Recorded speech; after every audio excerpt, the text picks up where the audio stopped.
आज हम लोग शुरू करते हैं संस्कृत दिग्दर्शिका का पहला पाठ और पाठ का नाम है भोजस्यौदार्यम। भोजस्यौदार्यम का मतलब है राजा भोज की उदारता, अर्थात राजा भोज कितने बड़े उदार व्यक्ति थे। उदार माने बड़े दिल वाला व्यक्ति। तो देखिए कहानी शुरू होती है बस उनकी उदारता के बारे में कि उन्होंने कब कब किसको कितना कितना धन दे दिया, प्रसन्न होकर के। केवल वो 2-3 जगह की कहानियां हैं, सुनिए। ततः कदाचिद द्वारपाल आगत्य महाराजं भोजं प्राह देव कौपीनावशेषो विद्वान द्वारी वर्तते इति। सुनिए, ततः माने तब, कदाचित माने कभी, अर्थात किसी समय की बात बताया जा रहा है कि तब कभी द्वारपाल माने द्वारपाल, जो द्वार पर खड़े होते हैं रक्षक, आगत्य माने आकर के, महाराजम भोजम माने महाराज भोज से, प्राह माने बोला। क्या बोला? देव। अब देखिए ये जो द्वारपाल है अपने महाराज को, अपने राजा को बोल रहा है देव, और कहता है कौपीनावशेषो। कौपीनावशेषो मतलब कौपीन अवशेष, अर्थात जिनके शरीर पर केवल एक कौपीन बची हुई है। कौपीन मतलब लंगोट, जो पहलवान लोग कभी कभी पहनते हैं, कुश्ती में देखेंगे तो केवल लंगोट पहना हुआ विद्वान, द्वारी माने दरवाजे पर, वर्तते माने खड़ा है, इति माने इतना उसने बताया। तो अर्थ पूरा क्या हो गया? तब कभी द्वारपाल आकर के महाराज भोज से बोला कि देव, केवल लंगोट पहना हुआ विद्वान द्वार पर खड़ा है। अब देखिए, राजा प्रवेशय इति प्राह। राजा, राजा प्रवेशय माने प्रवेश कराओ, इति माने ऐसा, प्राह माने बोले। राजा बोले कि प्रवेश कराओ। ततः प्रविष्ट सह कवि भोजमालोक्य अद्य में दारिद्र्य नाशो भविष्यतीति मत्वा तुष्टो हर्षाश्रुणि मुमोच। ततः माने तब, प्रविष्ट माने प्रवेश किया हुआ, सह माने वह, कवि माने कवि। तब प्रवेश किया हुआ वह कवि, अर्थात प्रवेश करके वह कवि, भोजम आलोक्य, राजा भोज को आलोकित करके, मतलब देख करके, राजा भोज को देख करके। अद्य माने आज, में माने मेरा, दारिद्र्य नाशो माने गरीबी का नाश, भविष्य तीति माने हो जाएगा, मत्वा मान करके, तुष्टो माने खुशी से, हर्षाश्रुणि माने हर्ष के आंसू, खुशी के आंसू, मुमोच माने बहाने लगा। अब अर्थ सुनिए। तब प्रवेश करके वह कवि राजा भोज को देख करके सोचा कि आज मेरी गरीबी का नाश हो जाएगा, ऐसा सोच करके खुशी से आंसू बहाने लगा। राजा तमालोक्य प्राह, राजा माने राजा, तम आलोक्य माने उसको देखकर, प्राह माने बोले। क्या बोले? कवे, अर्थात हे कवि, किम रोदिसी, क्यों रोते हो, इति माने ऐसा। राजा उसको देखकर बोले कि क्यों रो रहे हो, क्यों रोते हो। ततः माने तब, कवि राह, तो ये हो जाएगा कवि आह, माने तब कवि बोले। आह माने बोले, कवि माने कवि। तब कवि बोले, क्या बोले कि राजन, अर्थात हे राजन, हे राजा, आकर्णय अर्थात सुनो, मद माने मेरी, गृह स्थिति माने घर की हालत या घर की स्थिति। ऐ राजन मेरे घर की हालत सुनो। और सुनिए, अब वो 4 लाइन का श्लोक बना करके वो कवि, वो विद्वान बोल रहा है। क्या कहता है? अयेला जानुच्चै पतिवचन माकर्ण्य गृहिणी शिशौ कर्णौ यत्नात् सुपीतवती दीनवदना मयि क्षीणोपाये यदकृतं दृशावश्रुबहुले तदन्तः शल्यं मे त्वमसि पुनरुद्धर्तुमुचिता।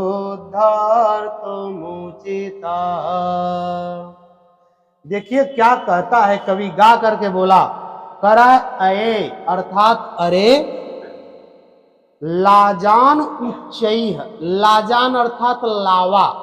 कभी कभी आप लोग देखते होंगे इस समय आते हैं वो भुट्टा,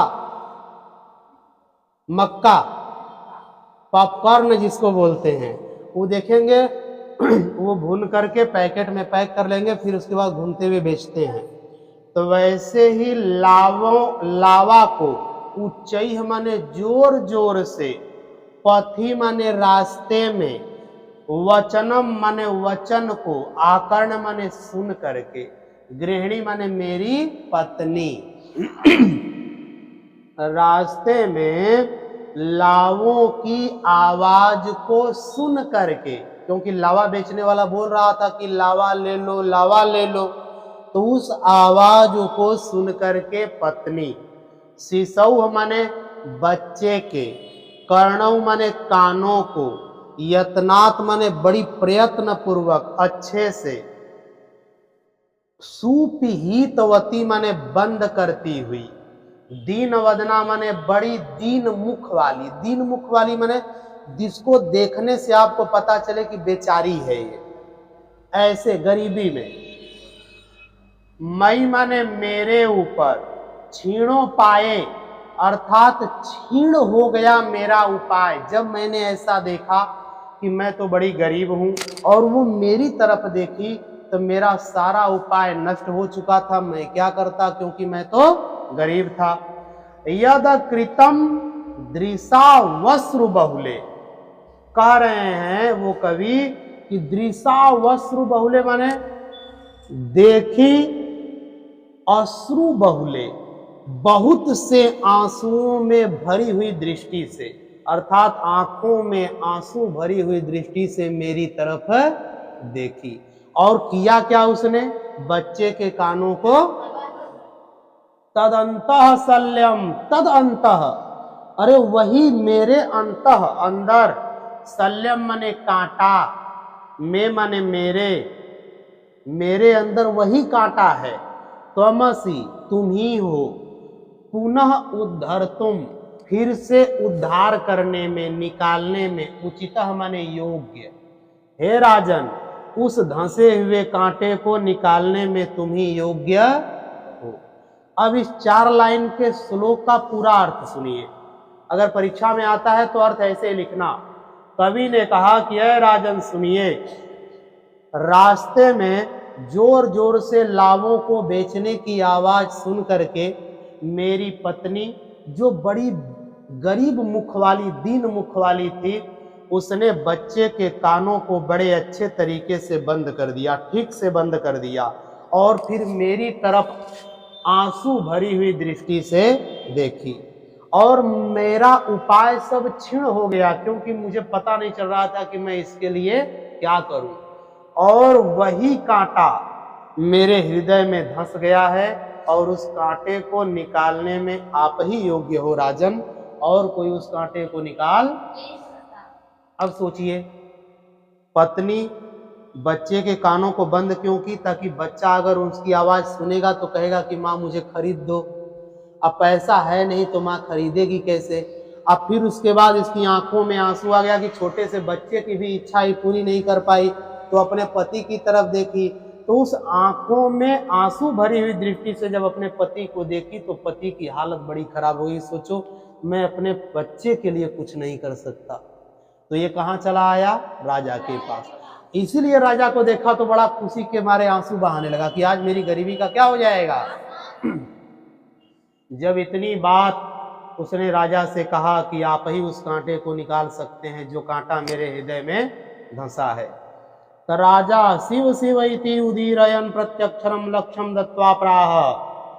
राजा शिव शिव शिव शिव बोलते हुए, शिव शिव शिव शिव बोलते हुए, उदीरयन माने बोलते हुए, प्रत्यक्षरम माने हर अक्षर पर, लक्षम माने 1 लाख रुपया, दत्वा माने देकर, प्राह माने बोले। ए राजा क्या बोले, शिव शिव शिव शिव ऐसा बोलते हुए हर अक्षर पर 1 लाख रुपया दे करके बोले। त्वरितम गच्छ गेहम, त्वरितम माने तुरंत, गच्छ माने जाओ, गेहम माने घर, अरे तुम तुरंत घर जाओ। त्वद गृहिणी खिन्ना वर्तते, त्वद माने तुम्हारी, गृहिणी माने पत्नी, खिन्ना माने दुखी, वर्तते माने है, अरे तुम तुरंत घर जाओ, तुम्हारी पत्नी दुखी है। अन्यदा भोज श्री महेश्वरम नमितुम शिवालयम अभ्यगच्छत। अन्यदा माने दूसरी बार। अब देखिए ये कहानी हो गई उनके दान की कि राजा भोज इतने उदार व्यक्ति थे कि एक अक्षर पर 1 लाख रुपया दिए थे। इस श्लोक में एक पंक्ति में 17 अक्षर है, तो सोचिए 4 पंक्तियों में 68 लाख रुपया दिए उस कवि को। हाँ, अब ये एक बार की कहानी हो गई। दूसरे बार की क्या है, अन्यदा माने दूसरी बार, भोज माने राजा भोज, श्री महेश्वरम माने शिव जी को, नमितुम माने नमस्कार करने के लिए, शिवालयम अभ्यगच्छत माने शिव के मंदिर में गए हुए थे। दूसरी बार राजा भोज शिव को नमस्कार करने के लिए कहाँ गए थे, शिव के मंदिर में। तदा माने तब, कोपी माने कोई, ब्राह्मण माने ब्राह्मण, राजानम माने राजा से, शिव सन्निधौ माने शिव जी के पास, प्राह माने बोला, अदेव माने देव। क्या बोला सुनिए, तब कोई ब्राह्मण राजा से शिव जी के पास बोला। कहानी कैसी है, एक बार क्या हुआ, राजा भोज गए किसी शिव जी के मंदिर में, शिव जी को नमस्कार करने के लिए, पूजा प्रार्थना करने के लिए। वहीं एक ब्राह्मण आया और शिव जी के पास ही राजा से बोलने लगा। क्या बोला सुनिए, अर्धम दानव वैरिणा गिरिजया, प्यर्धम शिवस्याहृतं, देवे तम जगति तले पुरहरा, भावे समुन्मीलति, गंगा सागरमंबरम शशिकला, नागाधिपक्षमातलम, सर्वज्ञत्वमधीश्वरत्वमगमत्, त्वां मां तु भिक्षाटनम्।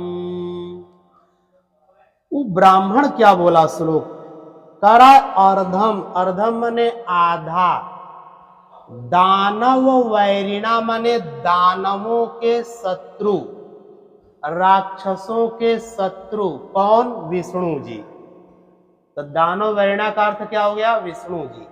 आधा विष्णु जी और गिरिजया, गिरिजया माने पार्वती, गिरिजया माने पार्वती जी, अर्धम माने आधा, शिवस्य माने शिव जी का, आहृतम माने हरण कर लिए।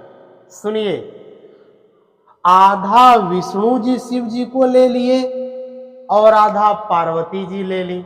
कभी कभी आप शिव जी का फोटो देखे हैं जिसमें अर्धनारीश्वर वाला फोटो है, इधर पुरुष और इधर स्त्री, इधर विष्णु जी हो गए, उधर पार्वती जी हो गई, और शिव जी क्या हो गए, गायब हो गए। तो ये श्लोक बोल रहा है, कह रहा है कि शिव जी को आधा विष्णु ने ले लिया और आधा पार्वती ने ले लिया। दूसरी पंक्ति में देवेत्थम, हे देव, इत्थम, इस प्रकार, राजा से कह रहा है कि हे देव, इस प्रकार जगती तले माने संसार में पुरहरा भावे, पुरहरा भाव माने शंकर जी की कमी समुन्मिलती हो गई। अरे इस प्रकार संसार में शंकर जी की कमी हो गई, अर्थात शंकर जी गायब हो गए, क्योंकि आधा विष्णु जी लिए, आधा पार्वती जी, अब शंकर जी कहाँ रह गए। और गंगा सागरम अंबरम, गंगा सागरम, जो गंगा जी थी शिव जी के जटा में, वो चली गई सागर में, ठीक है। अंबरम शशि कला, और कलाओं से भरा हुआ जो शशि है, चंद्रमा, चंद्रमा के पास कलाएं हैं ना, कभी छोटा कभी बड़ा, कभी पूरा गोल कभी आधा, तो कलाओं से भरा हुआ चंद्रमा अंबरम कहाँ चला गया, आकाश में। शिव जी के यहाँ वो रहता है जटा के पास, वो जब शिव जी को आधा विष्णु जी और आधा पार्वती जी ले ली, तो गंगा जी चली गई समुन्द्र में, और चंद्रमा चला गया नागाधीप क्षमा तलम, और जो नागाधीप था, नागाधीप माने नागराज जो गले में रहता है, वो कहाँ चला गया, क्षमा तलम, अर्थात धरती के नीचे।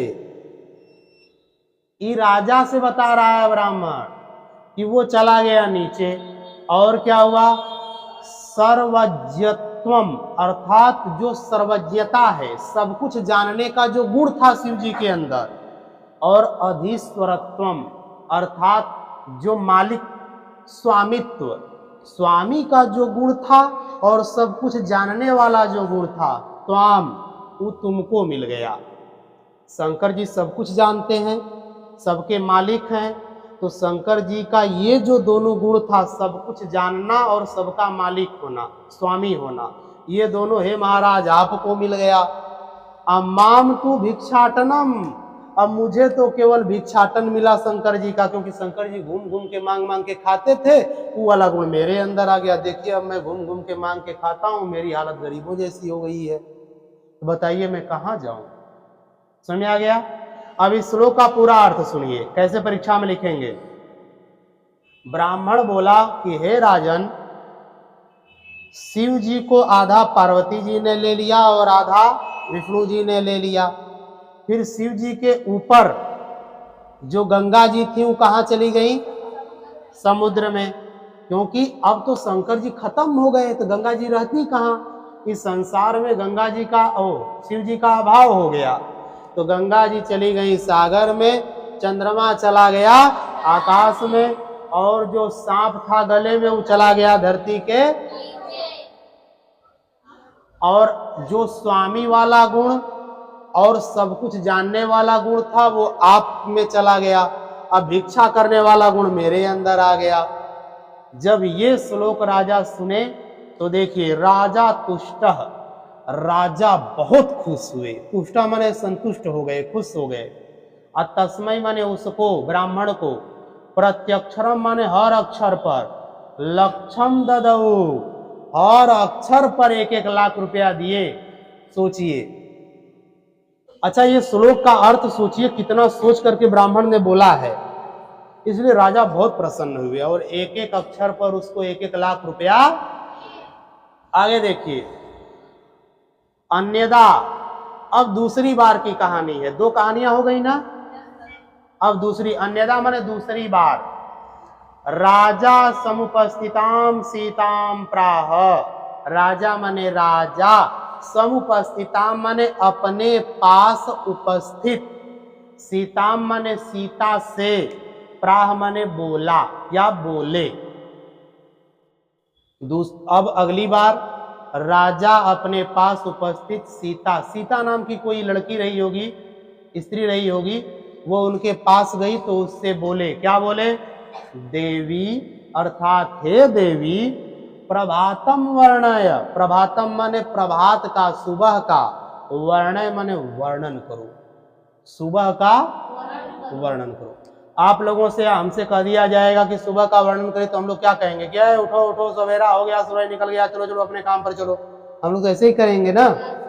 लेकिन सुबह का वर्णन बड़े ही काव्यमय ढंग से, अलंकारों का प्रयोग करते हुए, रसों का प्रयोग करते हुए कैसे किया जाता है, देखिए इसने क्या किया। सीता नाम की स्त्री ने, तो उन्होंने कहा कि हे देवी सुबह का वर्णन करो, तो सीता प्राह, तो सीता बोली, क्या बोली, देखिए 4 पंक्तियों का श्लोक। विरल विरला स्थूलास्तारा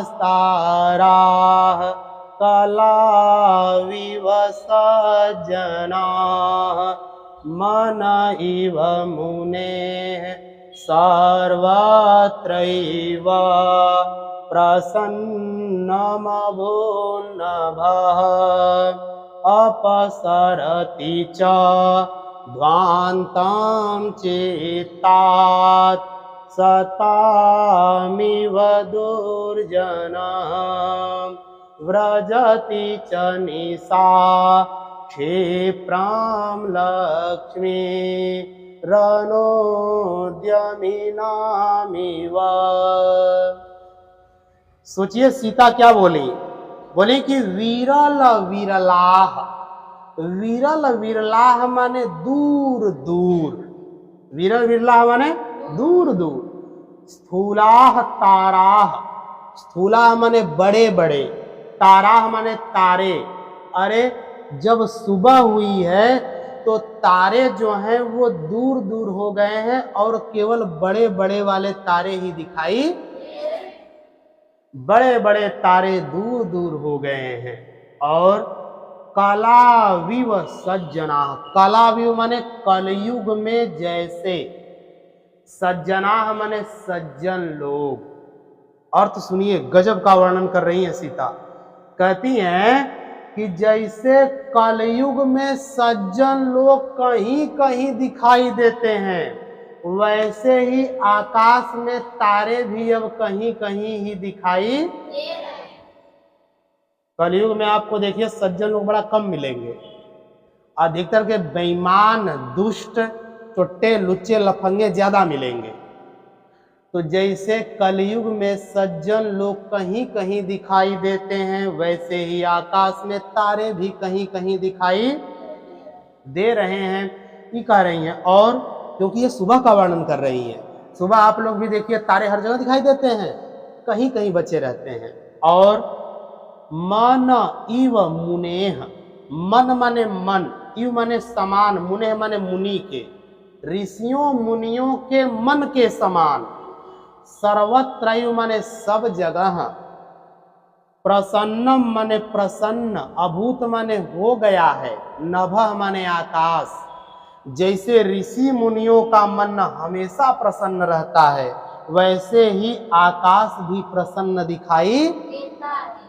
ठीक है, आगे अपसरति, अपसरति माने दूर हो रहा है, च माने और, ध्वांतम माने अंधकार, और अंधकार क्या हो रहा है, दूर हो रहा है।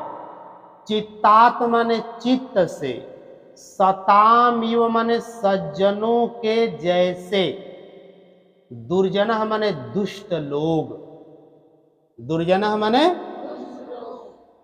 अब देखिए अंधकार किस प्रकार दूर हो रहा है, जैसे सज्जन लोगों के चित्त से, मन से दुष्ट व्यक्ति दूर हो जाता है, वैसे ही अंधकार भी अब धीरे धीरे दूर हो रहा है। क्योंकि जो व्यक्ति सज्जन होता है ना, वह दुष्ट व्यक्ति को अपने पास रखता ही नहीं है, उसको दूर कर देता है। तो उसी प्रकार अंधकार भी क्या हो रहा है, दूर हो रहा है। अव्रजति च निशा, व्रजति माने जा रही है, च माने और, निशा माने रात, और रात भी धीरे धीरे, नहीं क्षिप्रम लिखा है, क्षिप्रम माने जल्दी जल्दी, और रात भी बड़ी जल्दी जल्दी क्या कर रही है, जा रही है। लक्ष्मी माने लक्ष्मी के, अनुद्यामिनामिव, अनुद्यमी नाम, इसका मतलब होता है जो परिश्रमी नहीं है, जो आलसी है। जिस प्रकार आलसी लोगों के पास से लक्ष्मी तुरंत चली जाती है, वैसे ही रात भी अब जा रही है। आ गया समझ में? देखिए, आलसी लोगों के पास धन नहीं होता है, जो परिश्रमी होते हैं उन्हीं के पास धन होता है। तो कह रही है वो सीता। अब इसका पूरा अर्थ अगर परीक्षा में आ गया है श्लोक तो कैसे लिखेंगे?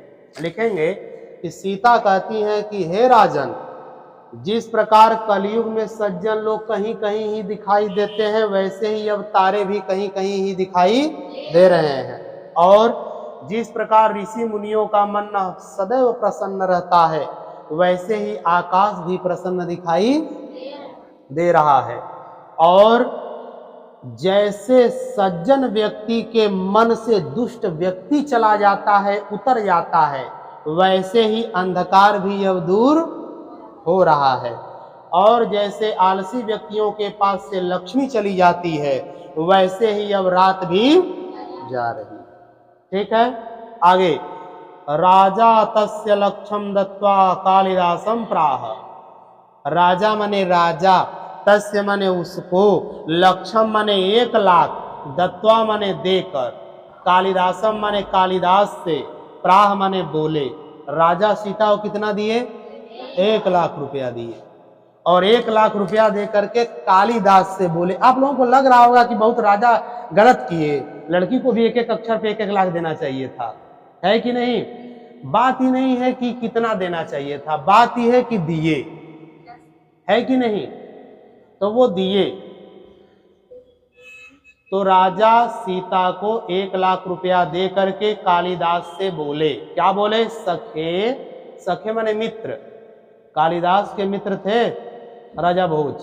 तो क्या बोले कि हे मित्र, त्वम अपि मतलब तुम भी, प्रभातम माने सुबह का, वर्णय माने वर्णन करो। हे मित्र, तुम भी जरा सुबह का वर्णन करो। इति माने इतना, ऐसा। ततः माने तब, कालिदास माने कालिदास, प्राह माने बोले, तब कालिदास। अब देखिए, 3 लोगों को दे दिए ना दान, अब चौथी में कालिदास है, चौथी कहानी में। तो क्या बोल रहे हैं कालिदास? अभूत प्राची पिंगार सपतिरिव प्राप्य कनकम गत छायश्चंद्रो बुध जन इव ग्राम्य सदसी क्षणं क्षीणास्तारा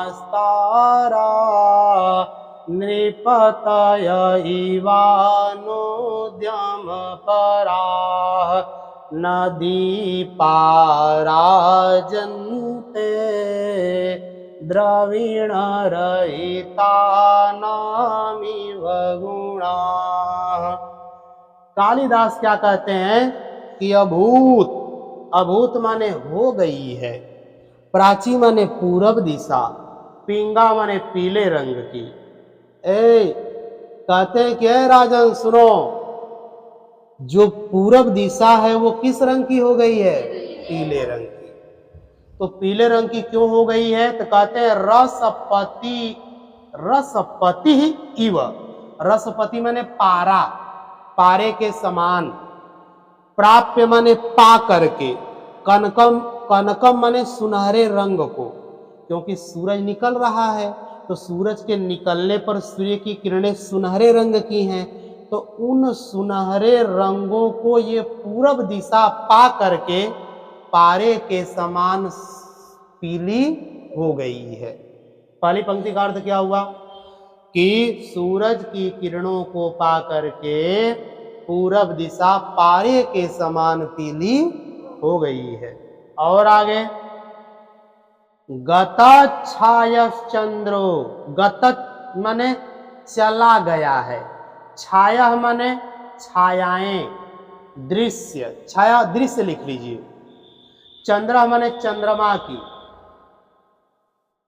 अब बुध जन माने विद्वान, बुध जन माने इव माने जैसे, ग्राम्य सदसी माने गवारों की सभा में, गांव की सभा में, वही गंवारों की सभा में। अब अर्थ सुनिएगा दूसरी पंक्ति का।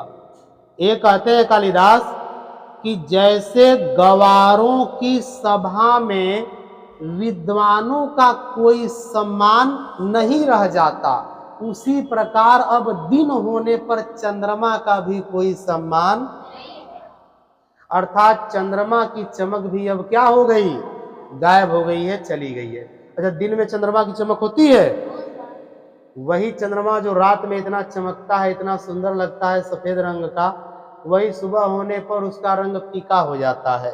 तो जैसे गवारों की सभा में विद्वानों का रंग फीका हो जाता है, उनको कोई महत्व नहीं देता, वैसे ही अब चंद्रमा का भी रंग क्या हो गया है। और आगे क्षणम, क्षणम माने क्षण भर में, बड़ी जल्दी ही। क्षीणा माने नष्ट हो गए हैं, तारा माने तारे, और तारे भी क्षण भर में क्या हो गए हैं। नृपतय, नृपतय माने राजा। इवानुद्यम पराह माने आलसी जैसों, आलसी जैसों के समान। जैसे आलसी राजा, अनुद्यमी राजा जो परिश्रम नहीं करते हैं, जैसे वो राजा नष्ट हो जाते हैं, वैसे ही तारे भी नष्ट हो गए हैं बड़ी जल्दी ही। जैसे आलसी राजा नष्ट हो जाते हैं, वैसे ही तारे भी नष्ट हो गए हैं। अंतिम पंक्तियां, न दीपा राजन्ते, न माने नहीं, दीपा माने दीपक, राजन्ते माने सुशोभित हो रहे हैं। दीपक अब सुशोभित, दीपक अब जल नहीं रहे हैं, किसके समान। तो द्रविण रहिता नाम, द्रविण माने धन, और रहिता नाम माने जिनके पास नहीं है।